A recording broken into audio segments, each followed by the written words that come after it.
हाँ जी भाई, तो hello and welcome to my channel. एक दूसरे कमाल के लेक्चर में आप सबका स्वागत है।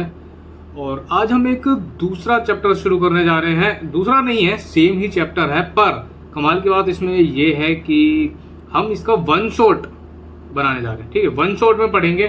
तो मैं अगर और वन शॉट है ऑब्वियसली, तो मैं ये मान के चल रहा हूँ कि आपने ये कम से कम एक या दो बार ऑलरेडी पढ़ चुके हैं।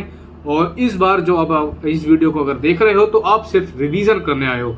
तो हम स्पीड से चलेंगे और जल्दी जल्दी चीजें कवर अप करेंगे। ठीक है, तो हम चैप्टर शुरू करते हैं लाइफ प्रोसेसेस, जिसमें हम शुरू करेंगे मेटाबॉलिज्म क्या है, न्यूट्रिशन क्या है और मोड ऑफ प्लांट्स को डिटेल में पढ़ेंगे। ठीक है, mode of nutrition in plants को तो शुरू करते हैं।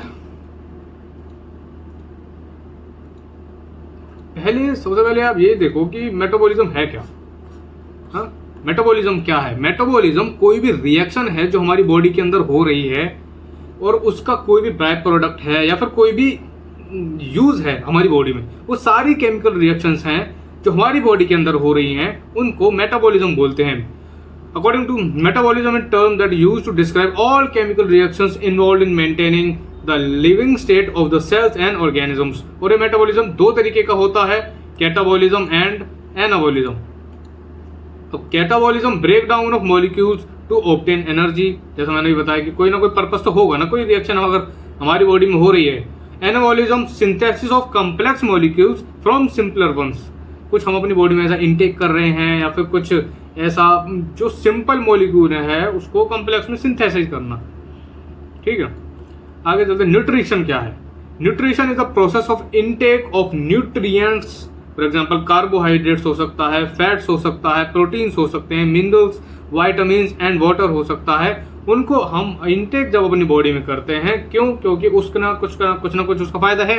हमको सबसे एनर्जी मिलती है, हमको एनर्जी लेके अपनी जिंदगी की और बाकी एक्टिविटीज करनी होती हैं, तो जिसके लिए हमें न्यूट्रिएंट्स की जरूरत होती है और इसी प्रोसेस को न्यूट्रिएंट्स बोलते हैं।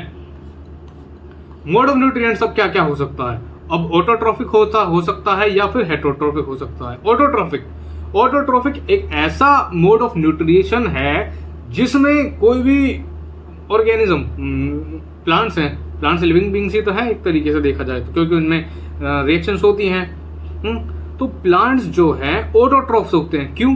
क्योंकि वो खुद इन the presence of sunlight, chlorophyll, है ना, इन चीजों को यूज करके वो अपना खाना खुद बनाते हैं। और हेटरोट्रोफिक न्यूट्रिशन को किसको बोलते हैं? जो ऑर्गेनिजम्स या फिर कोई भी सब प्लांट्स, व्हाटएवर, प्लांट्स ऐसा नहीं करते हैं, जो भी ऑर्गेनिजम्स अपना खाना कहीं और से लेते हैं उसको हेटरोट्रोफिक न्यूट्रिशन बोलते हैं। फटाफट इसको रीड करो। Autotrophic nutrition, food is prepared from the carbon dioxide, water and sunlight. Heterotrophic में वहां जहां से, जैसा कि मैंने बताया, food is obtained from the other animals. Carbon dioxide is, chlorophyll is required in the plants. और क्यों रिक्वायर्ड है वो हम डिटेल में धीरे धीरे पढ़ेंगे। Chlorophyll is not required in the heterotrophic nutrition. क्यों जरूरत है क्लोरोफिल? वो खुद अपना खाना थोड़ी बना रहे हैं। Example all green plants and some bacteria. Example all animals and fungi.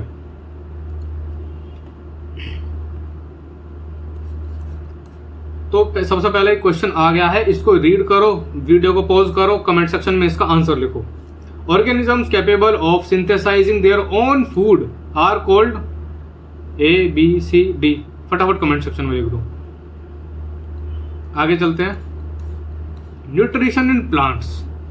और न्यूट्रिशन इन प्लांट्स, जो प्लांट्स का जो मोड ऑफ न्यूट्रिशन है उसको ऑटोट्रोफिक न्यूट्रिशन बोला जाता है। सबसे पहली बात क्यों बोलते हैं? और ऑटोट्रोफिक के भी दो पार्ट्स होते हैं, phototrophic nutrition and chemotrophic nutrition. Phototrophic यानी लाइट को यूज करके अपना न्यूट्रिशन बना रहा है, अपना फूड बना रहा है इन the presence of chlorophyll. Chlorophyll एक ग्रीन पिगमेंट होता है जो कि ग्रीन प्लांट्स के अंदर प्रेजेंट होता है। कहाँ प्रेजेंट होता है हम नेक्स्ट स्टेप में देखेंगे। अब इस क्लोरोफिल की वजह से ही वो लाइट को ट्रैप करने में, लाइट को कैप्चर करने में सक्सेसफुल हो पाते हैं प्लांट्स, जिसकी हेल्प से वो अपना फूड प्रिपेयर करते हैं। Chemotrophic nutrition, chemical energy is used, lacks chlorophyll. इसमें हमको क्लोरोफिल की कोई जरूरत नहीं है। For example sulphur bacteria and nitrosomonas bacteria. ठीक है, अब आगे चलते हैं। न्यूट्रिशन इन प्लांट्स को हम थोड़ा डिटेल में पढ़ते हैं। सबसे पहले इसमें जो the process of making food by the plants by using some resources like light, carbon dioxide and chlorophyll जो उनके पास ऑलरेडी प्रेजेंट होता है, इसको बोलते हैं फोटोसिंथेसिस। ठीक है, ये सीधा सीधा इसका मतलब है कि एक अपना इनका जो प्रोसेस है खाना बनाने का, उसको फोटोसिंथेसिस बोलते हैं, जिसमें 6 molecules of CO2 plus 12 molecules H2O। H2O कहाँ से आता है? रूट्स, प्लांट्स जो अपने रूट से H2O लेते हैं। कार्बन डाइऑक्साइड कहाँ से आता है? एटमॉस्फेयर से आता है। और एटमॉस्फेयर में कार्बन डाइऑक्साइड कहाँ से आता है? वेरियस सोर्सेज से। और हम खुद भी जब सांस छोड़ते हैं तो हम खुद भी CO2 रिलीज करते हैं। फिर इन द प्रेजेंस ऑफ सनलाइट को कैप्चर करते हैं। कैसे करते हैं? क्लोरोफिल के थ्रू। क्लोरोफिल कहाँ प्रेजेंट होता है? ग्रीन लीव्स में, है ना। तो जब सनलाइट को ट्रैप कर लेगा, उसके थ्रू पूरी रिएक्शंस करेगा। क्या क्या रिएक्शंस हैं वो हम आगे पढ़ेंगे। और फिर उससे ग्लूकोज बनाएगा और ऑक्सीजन के मॉलिक्यूल्स बनाएगा, और some as a by product oxygen के मॉलिक्यूल्स और थोड़ा सा वाटर बनाएगा। ठीक है, आगे चलते हैं। रॉ मटेरियल मतलब कि क्या क्या उसको चाहिए प्लांट को अपना फूड बनाने के लिए। जैसे अभी मैंने तुमको बताया क्या क्या चाहिए। कार्बन डाइऑक्साइड चाहिए थ्रू स्टोमेटा क्या होता है? स्टोमेटा लीव्स के अंदर छोटे छोटे पोर्स होते हैं, जिसके थ्रू वो गैसेस एक्सचेंज करते हैं या फिर ट्रांसपीरेशन करते हैं। गैसेस एक्सचेंज किसको बोलते हैं? जब वो अपने प्रोड्यूस की हुई ऑक्सीजन जो भी बाय प्रोडक्ट में उसने बनाई थी, उसको रिलीज कर रहा है एटमॉस्फेयर में, और एटमॉस्फेयर के CO2 को अपने अंदर ले रहा है। ठीक है, ट्रांसपीरेशन किसको बोलते हैं? जो भी मॉलिक्यूल्स उसके वाटर के बन रहे थे उसके प्रोसेस में, उन वाटर मॉलिक्यूल्स को बाहर निकालता है, उसको ट्रांसपीरेशन बोलते हैं। Photosynthetic pigment chlorophyll A absorbs light. Chlorophyll 2 तरह की होती है, ए और बी। क्लोरोफिल ए का ज्यादा रोल होता है लाइट को एब्जॉर्ब करने में और इस पूरे प्रोसेस खाना बनाने के प्रोसेस को परस्यू करने में। क्लोरोफिल का सीधा सा काम है एब्जॉर्प्शन ऑफ लाइट। अब सनलाइट कहाँ से आती है? सन से आती है। नेचुरल लाइट सोर्स विबग्योर क्या होता है? विबग्योर कलर्स हैं violet, indigo, blue, green, yellow, orange, red, है ना।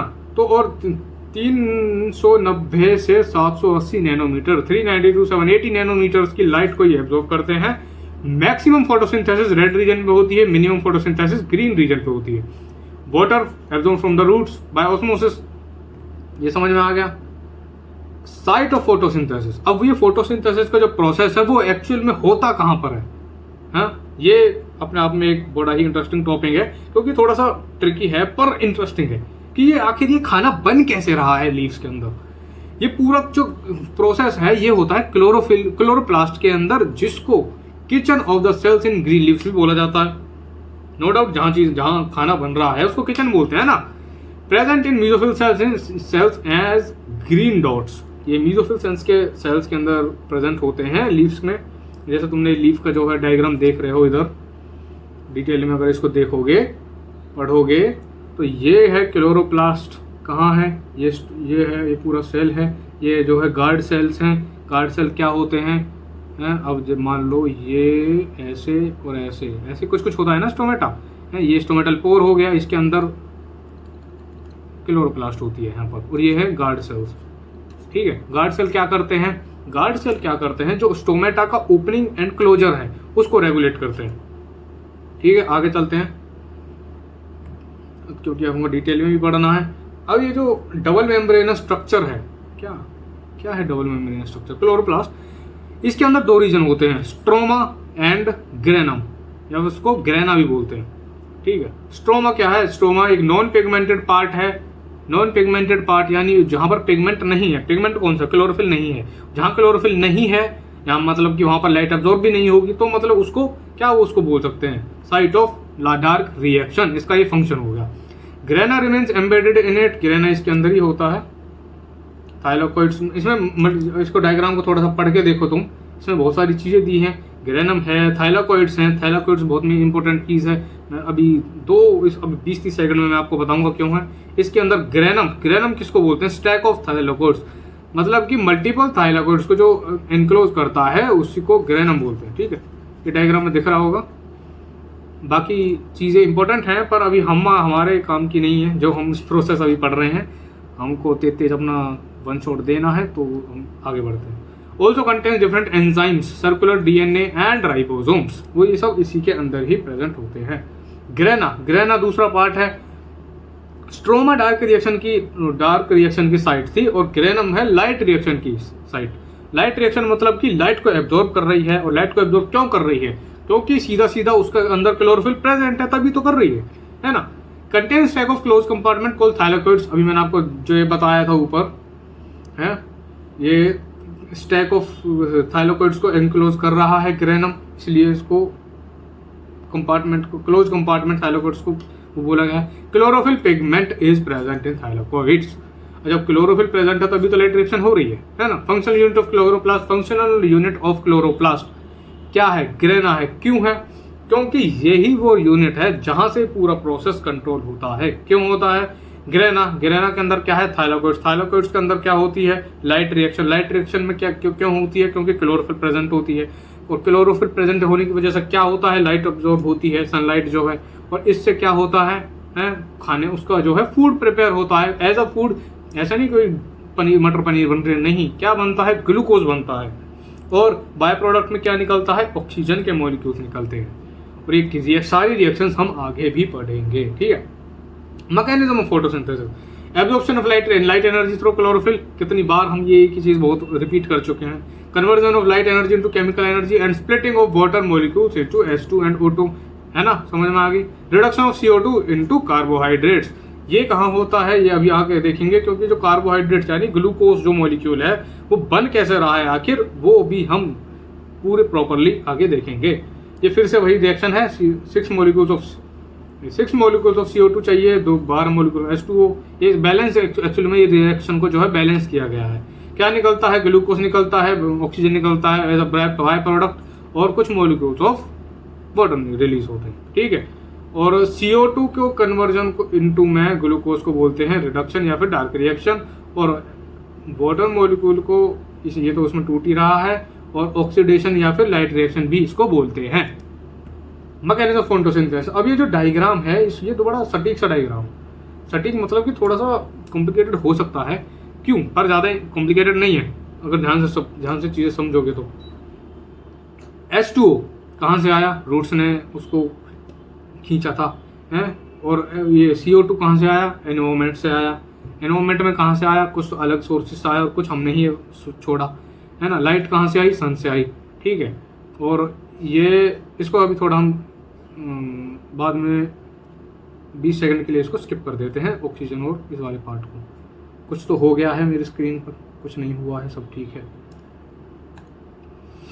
हाँ, तो अब ये जो वाटर मॉलिक्यूल्स और लाइट है ये इसके अंदर एंटर करेगा। थाइलाकोइड्स के अंदर ही सारी रिएक्शन होती है, लाइट रिएक्शन जो होती है ना। अब लाइट को सिंथेसिस करके इन दोनों के प्रेजेंस में क्या बनेगा? ATP और NADPH बनेगा, ठीक है। और as a by product oxygen के मॉलिक्यूल्स भी निकलेंगे, जिनको हम लेंगे।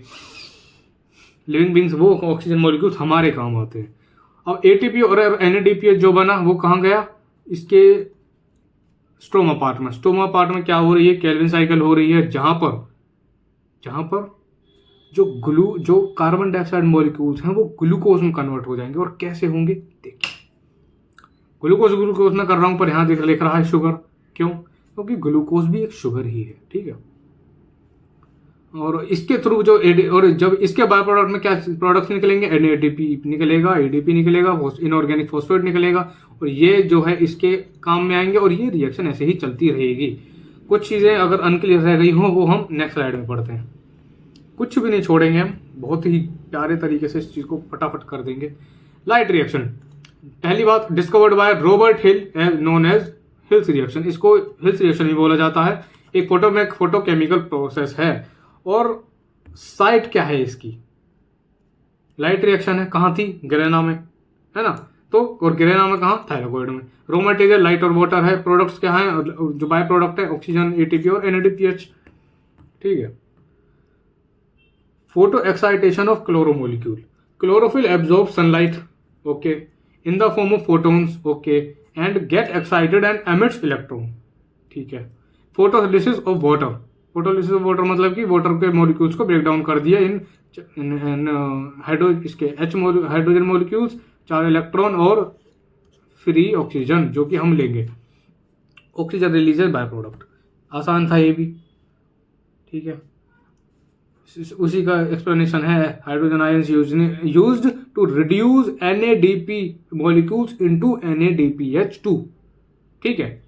Photophosphorylation, the formation of ATP in the presence of sunlight, मतलब कि जो ATP वो जो बन रही थी, वो ATP जो स्ट्रोमा में जाकर ये प्रोसेस करवा रही थी, ये वाली ATP, ये कैसे बनी? हाँ, फोटोफॉस्फोराइलेशन के थ्रू बनी। फोटोफॉस्फोराइलेशन एक जो प्रोसेस है वो कहाँ गया, ये रहा, the formation of ATP in the presence of sunlight, ठीक है। ओके, जल्दी बढ़ते हैं। डार्क रिएक्शन कहाँ हो रही थी? स्ट्रोमा में हो रही थी। क्या काम था? कार्बन डाइऑक्साइड को किसी तरीके से उसको ग्लूकोज मॉलिक्यूल्स में कन्वर्ट कर देना। ये एक थर्मोकेमिकल रिएक्शन है discovered by Melvin Calvin and Benson, so known as Calvin Benson reaction, ठीक है। साइट कहाँ है? Stroma, raw materials, carbon dioxide, ATP, NAPH2 and enzymes. Enzymes जैसे कि रुबिस्को को क्या काम है वो आगे पता चलेगा। Products, carbon dioxide, carbohydrates, glucose. CO2 is accepted by RUBP।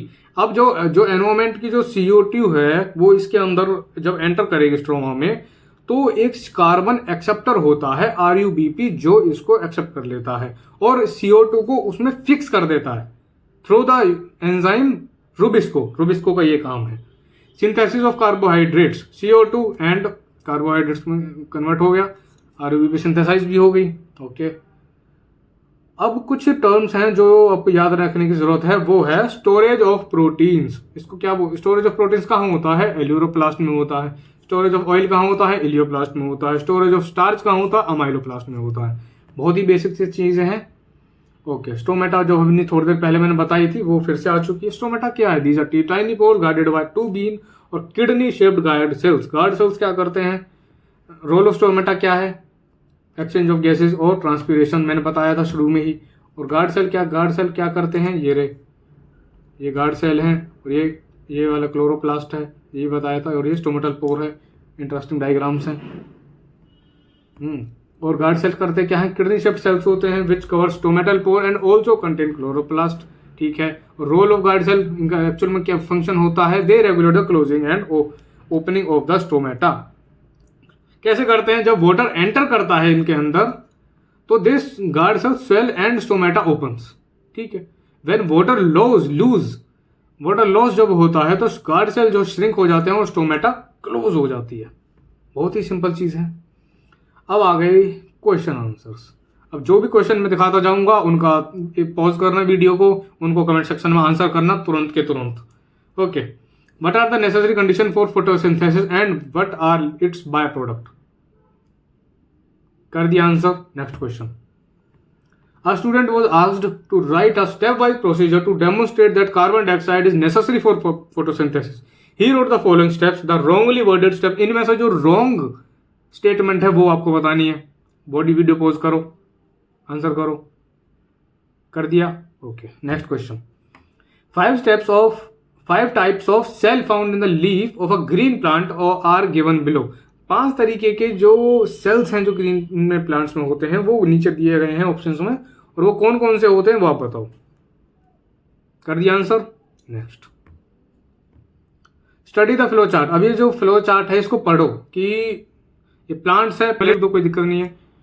यहीं पर हम अपना इस लेक्चर को खत्म करते हैं।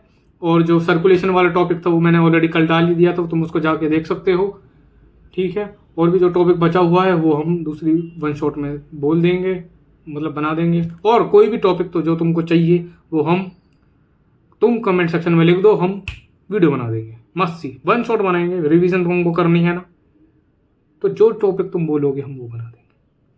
पहले ये वीडियो तो देखो है। और अगर तुम यहाँ तक आ गए हो तो कंग्रेचुलेशन, तुम्हारी रिवीजन हो चुकी है। हंसते रहो, मुस्कुराते रहो और देखते रहो सरकास्टिक मास्टर की videos. Thank you so much. All the